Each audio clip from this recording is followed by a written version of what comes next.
Okay, so picture this, the Great Depression, 1932. The world's kind of reeling, and Yeah. even the remote corners of Canada, like way up north, Right? feeling the chill. And I don't just mean from the weather, Oh, yeah. but from the economic hardship. Absolutely. People desperate for work, looking for any opportunity they can find. That's how a quiet, solitary man named Albert Johnson Mm. ends up in this tiny village of Fort McPherson in the Northwest Territories, Wow. hundreds of miles from civilization. Yeah. But instead of finding, solace or peace, he ends up sparking this mystery Yeah. that still, kind of captivates people almost a century later. It's one of those stories that just really grabs you right from the start. Yeah. You've got Johnson arriving in this really isolated community, and right away, like immediately, Pointed flags. yeah, alarm bells are going off. Yeah. He's incredibly reserved, keeps to himself, and he just seems almost too good at surviving in this really unforgiving wilderness. Right, like almost a little too skilled maybe. Exactly. A little too comfortable out there. And it didn't take long for whispers to start circulating, right? Oh, no, not at all. Like I imagine in a small village like that, word travels fast. Oh, absolutely. So local trappers who are, already struggling to make ends meet started reporting that someone was messing with their trap lines, Right. stealing their furs. Which is a huge deal. Yeah, I mean, that's their livelihood. Yeah, you have to understand, during the Depression, Yeah, those trap lines, they were a lifeline for a lot of families. right. So every animal, every pelt. Absolutely. Losing even a few could mean, the difference between putting food on the table or going hungry. Yeah. So when the Royal Canadian Mounted Police, the RCMP, started getting these reports, they knew they had to investigate this. Yeah, I mean, that's their job, right? To keep order in this vast and often unforgiving territory. Right. So, I mean, I imagine they thought this would be pretty straightforward. Yeah, routine. They decide to just pay Johnson a visit at his cabin, ask him a few questions, see what's going on. Right, routine inquiry. Just a chance to chat, figure things out. Right, but as you might have guessed, things did not go as planned. Oh, not at all.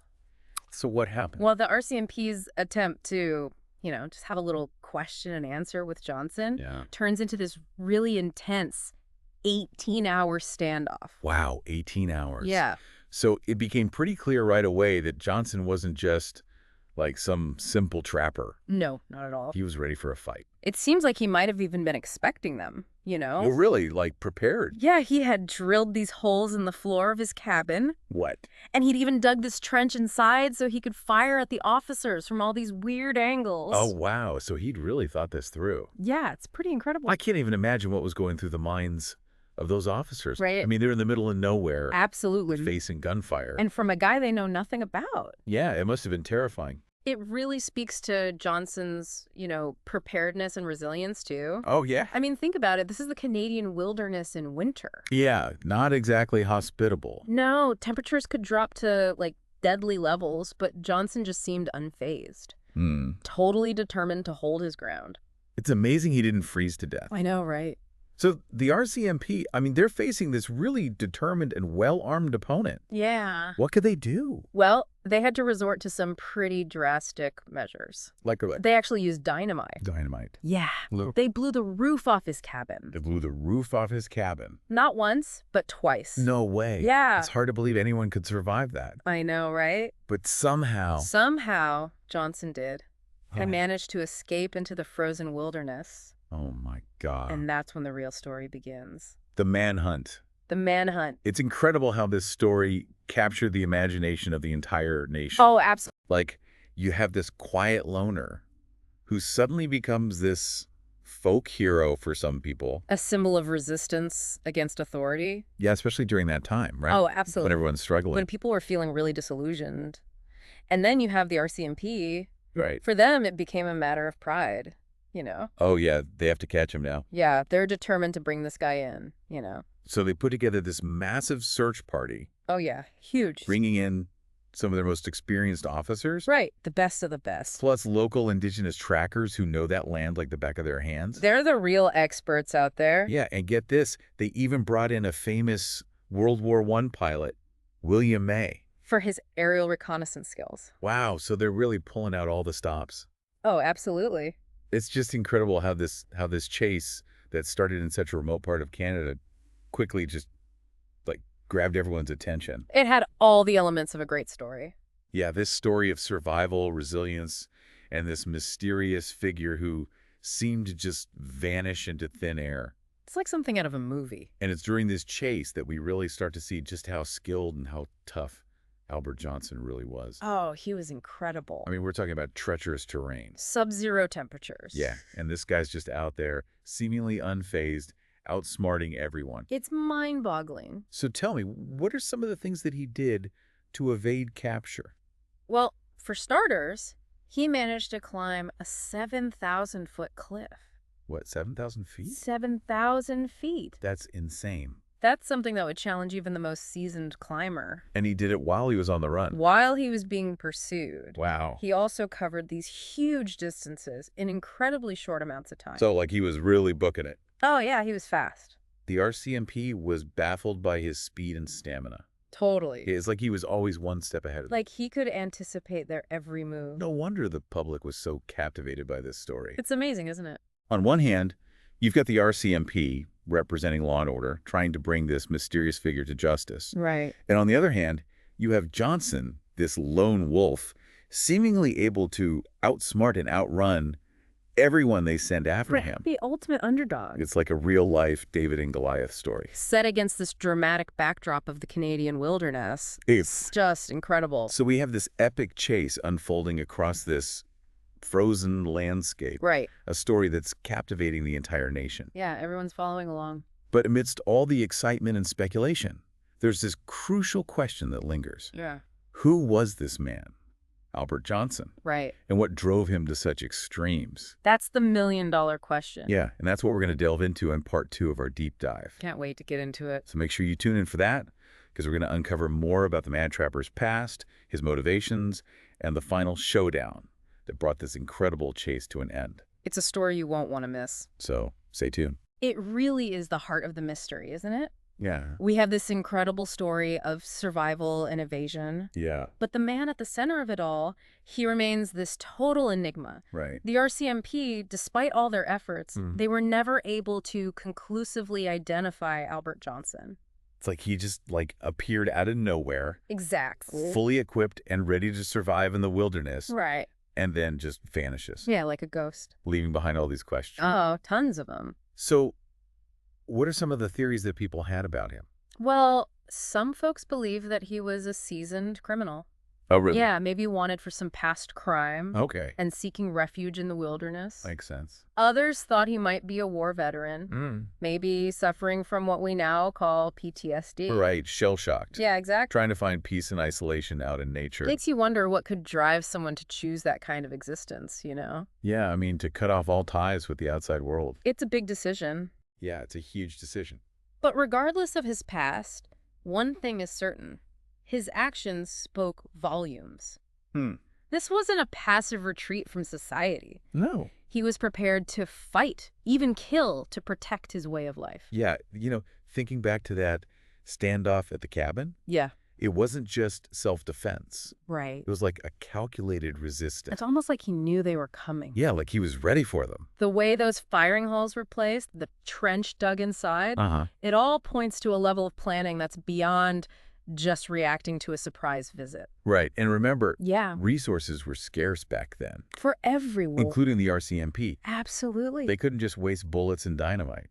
No, every move had to be carefully considered. Right, so it makes Johnson's ability to evade capture even more incredible. It really does. I mean, he was operating with very limited supplies, Right. facing a well-equipped force. And he managed to outwit them for weeks. It's like he could sense their every move, almost like he had a sixth sense or something. It's wild. So what are some of the other, legendary stories of his evasion?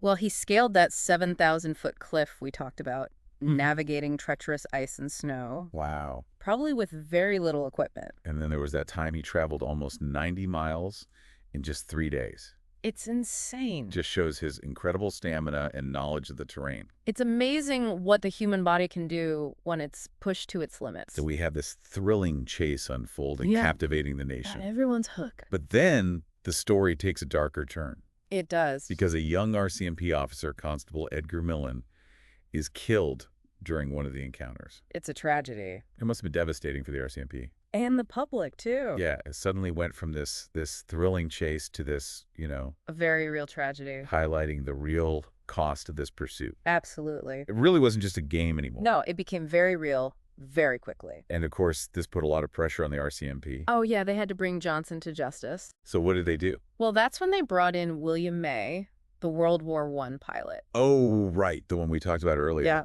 So he could see everything from above. Right, giving them a huge advantage. And I imagine it must have been an incredible sight. Oh, I bet. This biplane soaring over the wilderness. It's like something out of a movie.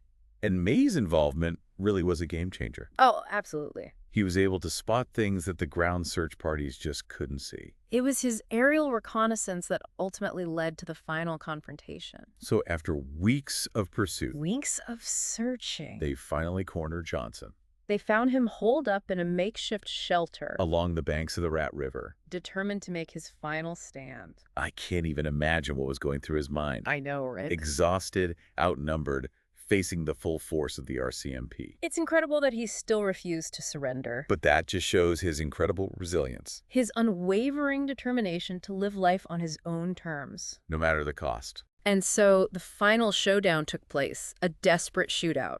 And when the smoke cleared, The mad trapper of Rat River lay dead, still refusing to reveal his true identity. taking his secrets with him to the grave, It was a tragic end. to a story that had captivated the nation. This man who'd challenged authority, Outwitted, experienced trackers survived against all odds, finally met his match. but even in death, He remained an enigma. his identity, His reason for flight, the life he left behind. it all remained unanswered. And that's what makes this story so enduring, so captivating, even all these years later. It's a reminder that some secrets stay hidden. Some stories incomplete. Makes you think about the what-ifs, doesn't it? Oh, yeah. Imagine if Johnson had just cooperated with the RCMP back at his cabin. Right. Maybe this whole thing could have been avoided. Yeah, no manhunt, no tragic loss of life. Exactly. But then would we even be talking about him today? Right. Would he have become this legendary figure? It's interesting to think about. It really is. But I think it speaks to why we're still so fascinated by the Mad Trapper.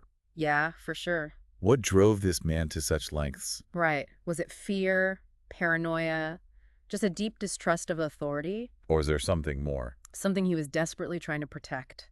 A secret, maybe. And there are so many theories out there, Oh, yeah. Tons of them. each one adding another layer to this whole mystery. Like pieces of a puzzle. Some researchers believe that Johnson was actually a guy named Johnny Johnson, a fugitive wanted in connection with a bank robbery in the U.S. Interesting. They point to details like his age, Yeah. his physical description, Mm-hmm. even the surprisingly advanced dental work that they found when they examined his remains. Wow.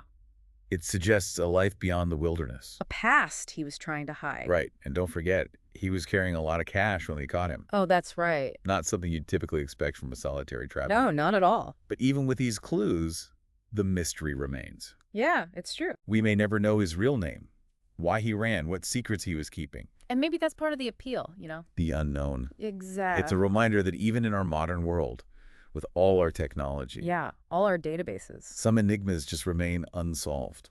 It's humbling in a way. I think the Mad Trapper's story is more than just a historical account, more than just a thrilling chase. Right. It's a human drama, a story about survival. Resilience.